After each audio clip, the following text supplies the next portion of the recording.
Now it's time for some New York Mets baseball talk.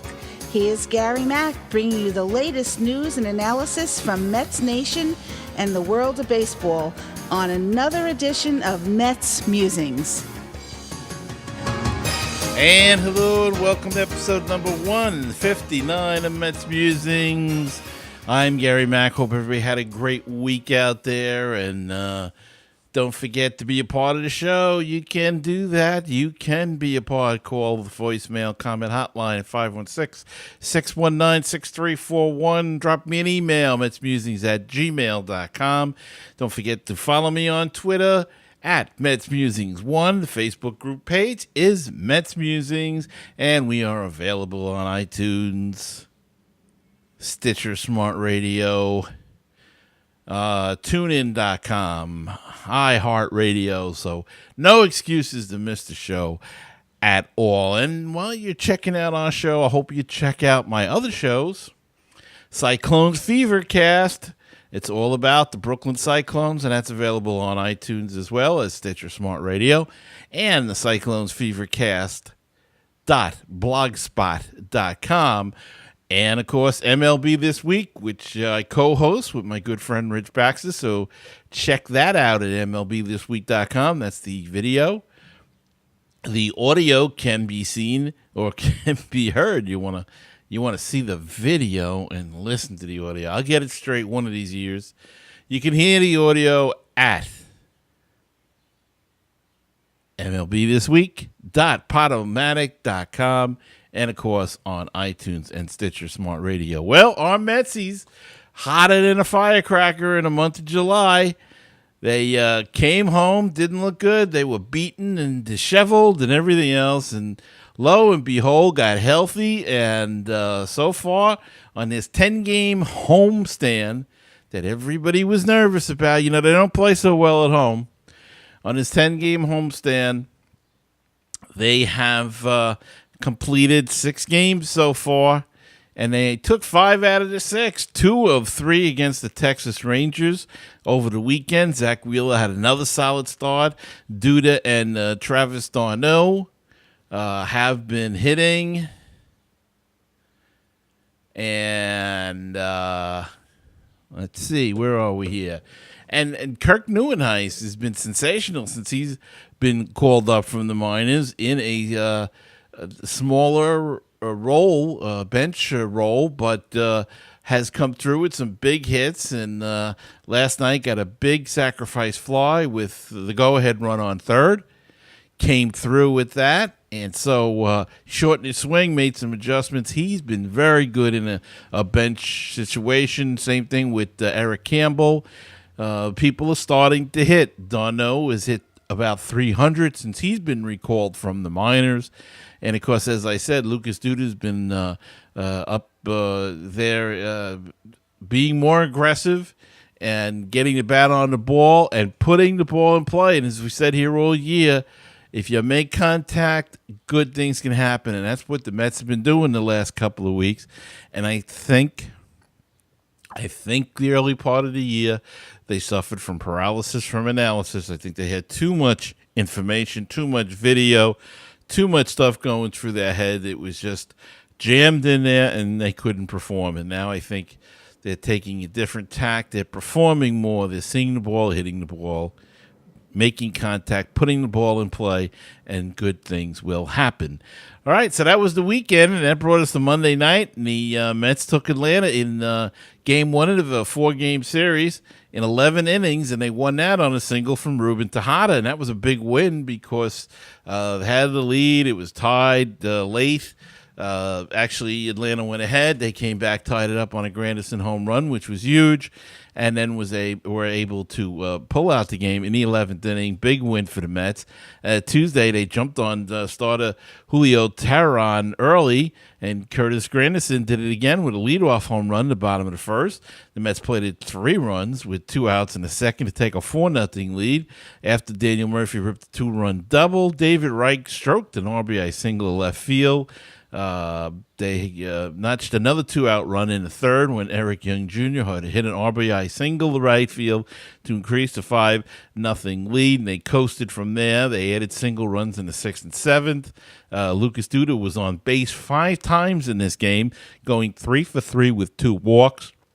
Jacob deGrom was brilliant for the Mets, tossing 7 innings of scoreless ball while striking out 11 and walking none. And he was just sensational Tuesday night in that game.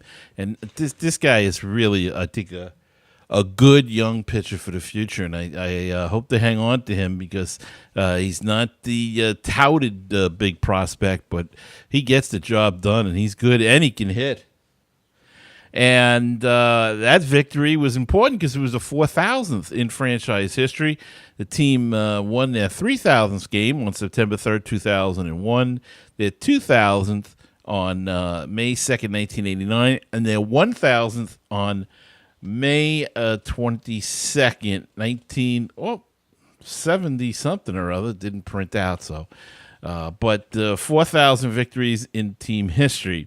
And then the Mets played another crisp game on Wednesday night, topping the Braves by the score of 4-1 at Citi Field. The win gave the Mets their first 4-game winning streak since last season. And as we record this, the Mets are going to go play the Braves tonight at Citi Field in the last game of their 4-game series. So, let's get moving through here so we can go watch the end of the game. Let's take a quick break and be back with some news and notes right after this very important message. Are you a fan of the NBA and Major League Baseball? Would you like a sports show dedicated primarily to just that? Plus, we throw in a little fantasy baseball and basketball just for good measure. Featuring credentialed sports journalists, the guys who sit on press row, we bring you the stories that you want to hear. To check us out, please visit us at philnasons.com or on Twitter at FlashTennis31. Looking for great Cardinals talk? Then check out Conversations with C70. My name's Daniel Shoftaw, and I talk with some of the great bloggers on the internet today about their teams, but it always goes back to the Cardinals. Find the latest episode on my website, www.cardinal70.com, or at baseballpodcast.net. MetsMusings is an unofficial, independent podcast covering New York's National League Baseball team. It is not affiliated in any way with Major League Baseball or the New York Mets.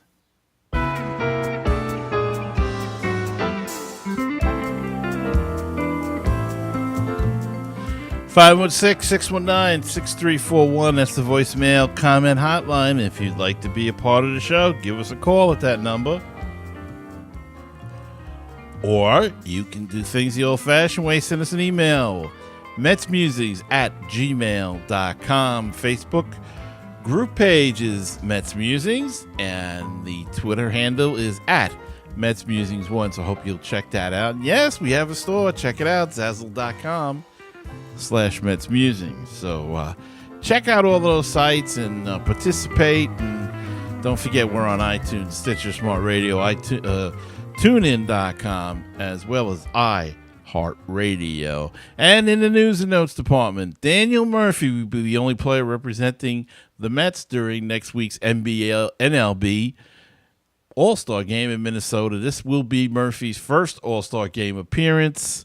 Congratulations to Daniel Murphy. And this hot off the wires today, the Mets have a deal in place with first-round pick Michael Conforto, pending a physical. Conforto, a 21-year-old outfielder from Oregon State, was selected by the Mets with the number 10 overall pick during the first round of this year's June 5th draft. It was reported recently that the Mets and Conforto had agreed to basic terms, but there were still some little details to work out. Non-salary issues. The value of Conforto's deal was reported to be almost $3 million. Everybody is now reporting that it's a done deal, and John Heyman even said that Conforto could soon fill the left field need. Let's see how he does, where he gets assigned. My guess that I would think that he would go to Brooklyn, but being that they may be on a fast track, they may want to try him out in Savannah to start off, or maybe even higher, maybe even Binghamton, who knows. But we'll see what happens with Michael Conforto. There were reports that he didn't want to play the rest of this year. I don't know how you do that when you get drafted and you can still have a chance to start your professional career. But nonetheless, after reading that, of course, the reports have come out that he will sign very, very soon, if not already. And Mets have placed pitcher John Neese on a DL with a left shoulder strain. This has nothing to do with him being hit with the line drive in his last start that made him come out of the game. It's his shoulder that remains worrisome, however, as his velocity has dipped in recent starts. Not that his production has been hurt by this. His ERA remains at 2.96, the best of the Mets staff. To replace Neese on the roster, the Mets called up right-hander Buddy Carlisle from AAA Las Vegas.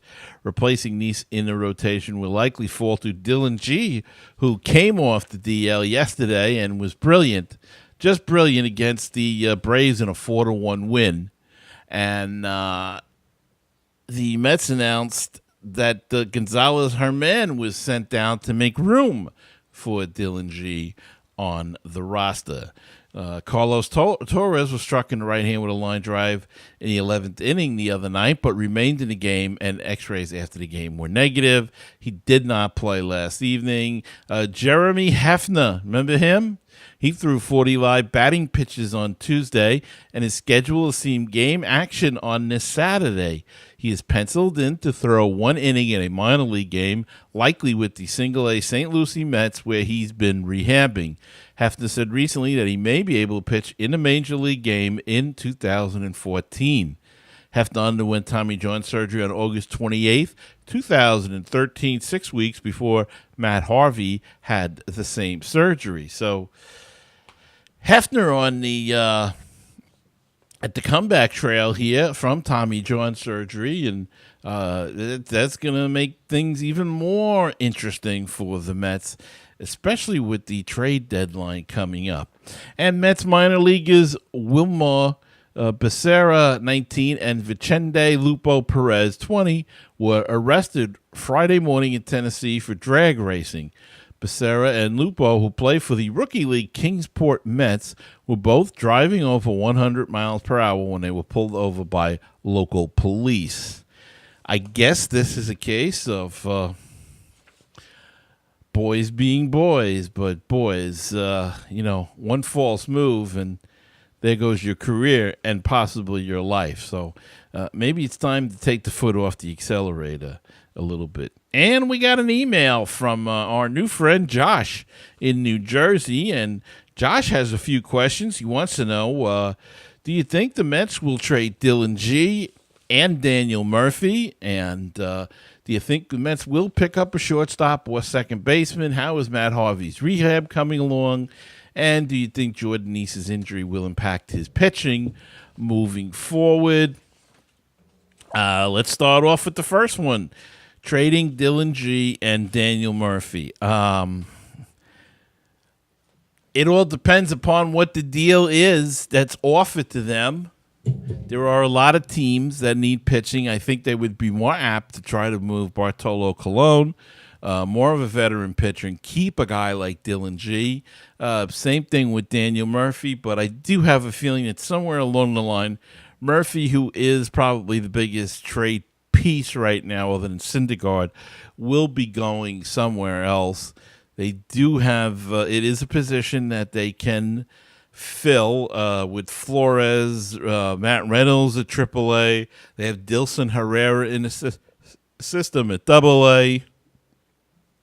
LJ Mazzilli is at St. Lucie, so there is enough second baseman in the pipe that this is not a position that's going to be a problem.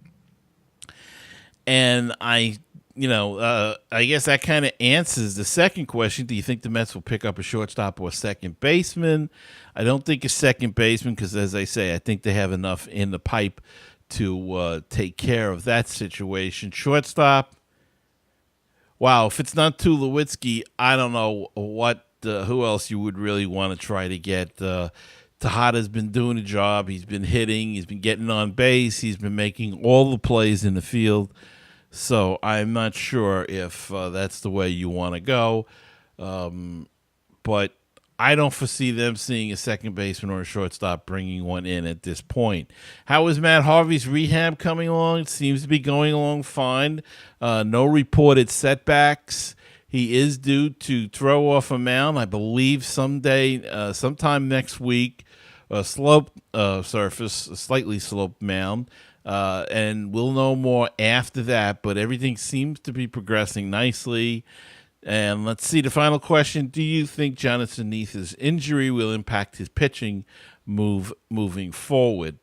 Probably will. It probably it depends upon the extent of it. If it's the same weakness in the shoulder which he had, which they seem to believe it is, that perhaps he's not doing the exercises, or if you remember, he had another problem in his forearm, and they thought that was caused by the building up of the shoulder muscles too much. Maybe they haven't found the right combination yet, and they'll be looking at that. But I don't know if we can answer that question. Will it impact his pitching until we know exactly what it is? And if it's just a weakness and a strength-building thing, I think it shouldn't, other than that it be something that they have to remain aware of and maybe give him a day extra rest here and there whenever possible. So from that point of view, it could impact him going forward. But if it's just a weakness problem, I don't think it's going to impact him. And I think that answers all of Josh's question, and we thank Josh from New Jersey for sending us an email again this week. And let's take another quick break and be back after this message. Hi, this is the world-famous Mr. Brewtown of BrewtownSports.podomatic.com. You know, you can find us on Facebook, Twitter, and Google+. Brewtown Sports. You can also listen to the show at Stitcher.com, TuneIn.com, and iTunes.com. And we've got the new one. It's called BrewtownRadio.weebly.com. But the one that I'm most proud of being on is BaseballPodcast.net. It is the home of great baseball talk shows. Check it out, my show, and all kinds of other programs all about Major League Baseball. So check it out. That's BaseballPodcast.net, the home for great baseball talk shows.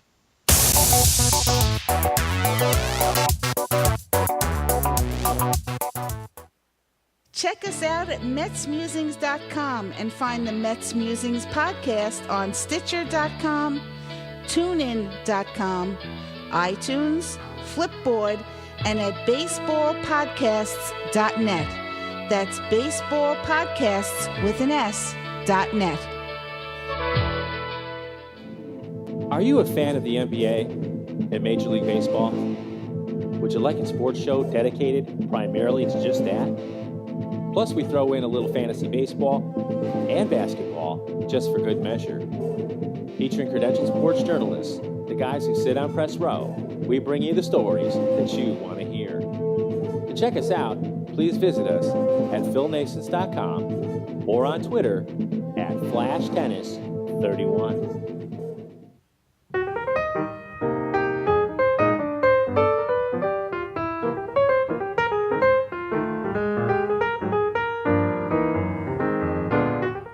Five 516-619-6341. That is the voicemail comment hotline. If you'd like to be a part of the show, drop us a line, leave us a voicemail, and we will play it on the air. So try to get that into us today, if you possibly can. And if you'd like to send us an email like Josh did, send it to metsmusings@gmail.com. Or there is another way to leave a voicemail. You can go to our website, MetsMusings.com. There's a big banner right in the middle of the page there. Just click on that, and you can leave a voicemail right on the page. So go check out all those things today, and let's listen to a little bit more music.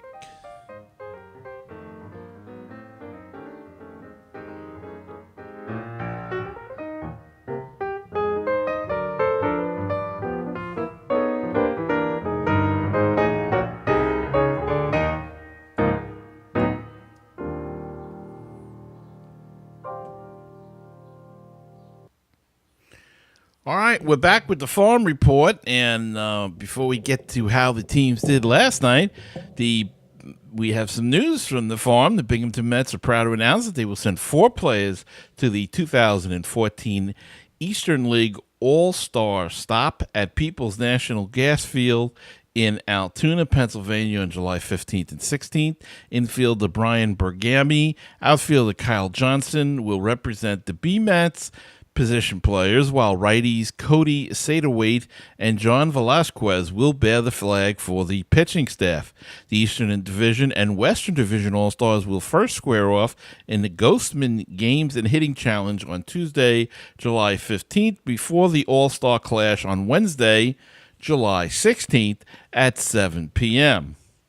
Wilmer Flores was named PCL Player of the Week, and Alan Dykstra was named to the PCL All-Star team. And both of them, of course, play for the Las Vegas 51s. And speaking of the Las Vegas 51s, they maintain an 8.5 game lead in their division, even after being pummeled by Reno last night, 15-2. Darren Gorski gets the loss in just a bad game overall for the 51s. They committed 3 errors or so. Just a sloppy game, but they'll be back at it tonight, so they can rectify that. And in Binghamton, the Double-A Mets stellar pitching started last night and lifted Binghamton to a double-header sweep over first-place Portland in Eastern League action. The B-Mets got 12 innings of scoreless work from their starters, 5 innings from Angel Kwan in a 6-1 victory in the opener, and a complete game 1-0 shutout from Gabriel Yanoa in the nightcap. And, of course, they play 7-inning doubleheaders in the minor league. With the doubleheader sweep, Binghamton has won the first 3 games of the 4-game series with the first-place Sea Dogs. The B-Mets, 17 games above 500, still have some catching up to do, however, as they trail Portland by 5 games. The Bradenton Marauders broke Wednesday's game open late and defeated the St. Lucie Mets 6-3. The Marauders jumped out to a 4-1 lead after 3 innings, but the Mets climbed back into the game with a run in the 6th and another in the 7th. To make it 4-3. However, Jose Osuna drove in a run on a sac fly, and Jordan Steranka of the Marauders followed with a RBI double off of Paul Sewell in the 8th to put the Marauders ahead by 3, and that's where it finished. At the plate, the Mets had very few chances, and they were doomed by hitting into 3 double plays. The first came off the bat of L.J. Mazzilli in the first, but it did play to run to give the Mets a 1-0 lead, but it was little or nothing after that. The Mets are 12-5, the St. Lucie Mets, in the second half, and they are 1 game back of the Palm Beach Cardinals. The Savannah Sandgnats lost the second game in a row as Augusta out-hit them and won the game 7-1. Augusta scored 3 in the third. And let's see, the only run scored for Savannah occurred in the 3rd inning as well. Victor Cruzado walked and went to second on a wild pitch. Catcher Jeff Glenn of Augusta then walked, and catcher Jeff Glenn of Savannah walked, and Patrick Biondi, a former Cyclone, singled to load the bases. A ground out by shortstop Yixon Ruiz scored Cruzado. Augusta added a run in the 6th, 2 runs in the 8th. And for Savannah, Cole Frenzel was 1 for 3 with a double. Matt Oberst singled in the 8th to extend his hitting streak to 12 straight games, but Savannah went down in defeat to Augusta. And Oberst, by the way, is a former Brooklyn Cyclone as well. And talking about those Brooklyn Cyclones, they had a rough week, but they took to the road for their first 2 series against a New York Penn League opponent outside of the McNamara division. And their first series is against the State College Spikes. And the Cyclones were able to shake off the loss during Game 2 of Tuesday's doubleheader to get a 4-0 win on Wednesday night. Scarlett Reyes pitched excellent ball, as did the bullpen. Shane Bay and offhand I forgot who else pitched in that game. But the Cyclones getting back on the winning track as they will continue that series against the State College Spikes as we speak. And in Kingsport lost to Bradenton last night. Not a good night for the farm teams, except for the Cyclones. They lost to Bradenton. Kingsport did 5-2 last evening. They are 9-11 and 4 games out of first place. And the Gulf Coast Mets are 9-6 and 3 games back of the Gulf Coast League Cardinals. So that's an update on all of the minor league action for the New York Mets. And I think that's going to wrap up the show as well. So don't forget to check out my other shows, CyclonesFevercast.blogspot.com, all about the Brooklyn Cyclones. Had a great guest on the other night. And MLBThisWeek.com. It's a weekly Sunday night show, and it all centers on Major League Baseball. Lots of good fine stories that you may not have read or found. We dig them up, and we put them on the air for you. So our Metsies are hot now. Let's hope that the heat continues as they go up against those tough Atlanta Braves one more time this evening, and then the Miami Marlins come into town for a big 3-game series, and every series is going to be big from here on in, and they'll be in tomorrow evening for that. So we'll see how the Mets do, and don't forget, Sunday is the final game before the All-Star break, so we'll go into the All-Star break and be back next week with the results of that. But until then, for the last 3 games, keep the faith, stay optimistic, and let's go Mets.